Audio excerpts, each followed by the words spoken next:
Hi, I'm Debra Walton. I'm playing the role of Charlene, and let's see, Arthur described her to me as a mixture of Butterfly McQueen and Lena Horne. Exactly. And the name Charlene came from the original woman who played the part, Charlene Woodard, who is an amazing actress and performer who's gone on to do many, many wonderful things.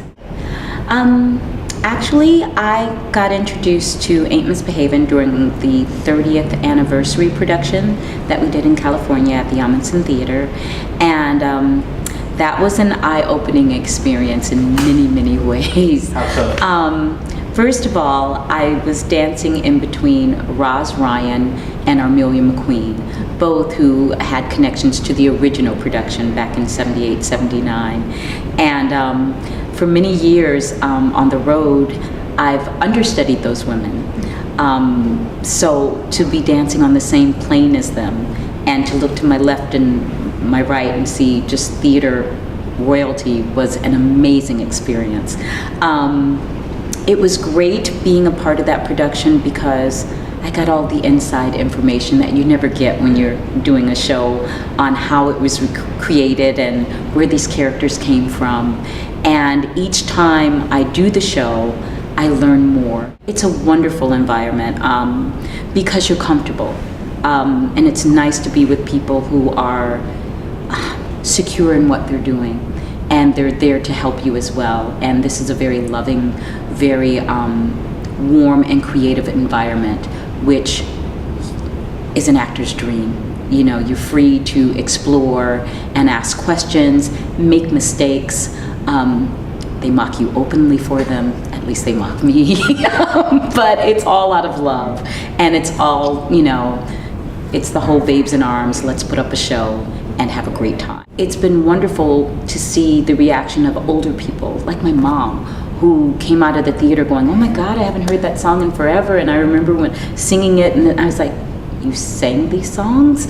And she goes, yeah, and to me it's a musical theater piece, but to her and people of her generation, that was part of her growing up. This music was, you know, what was on the radio. You kind of see this wonderful generational thing that happens, and the young people are talking, the old people are talking, and it's just, you know, we're doing that thing that theater does, you know, bringing joy and happiness.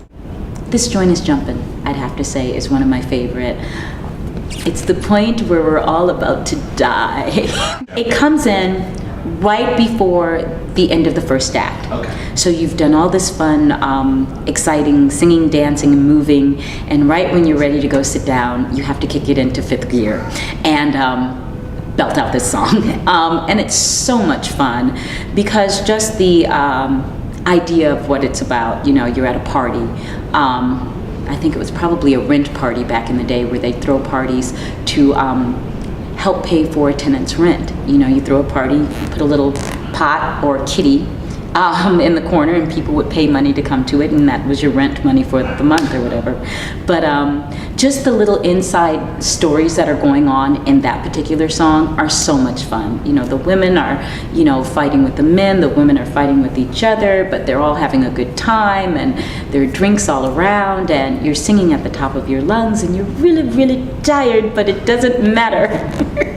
No, I think that's one of my favorite songs. As much as it is exhausting, it's a lot of fun to do because of everything happening in it. Growing up as a kid in Milwaukee, Wisconsin, I would watch the Saturday morning musicals or Saturday afternoon musicals, and I just remember watching those movies thinking, what a wonderful, glorious thing, and I felt so amazing after watching them.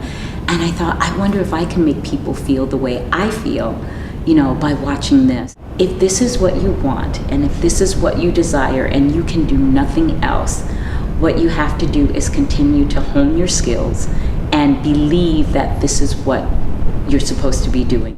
You hear about Ain't Misbehavin' and all the original people who created it and did this and that, but to know that, you know, they were all just, you know, names in a book to me, and now they're my friends and co-workers, that's a huge accomplishment. It's just one of those oh my God moments.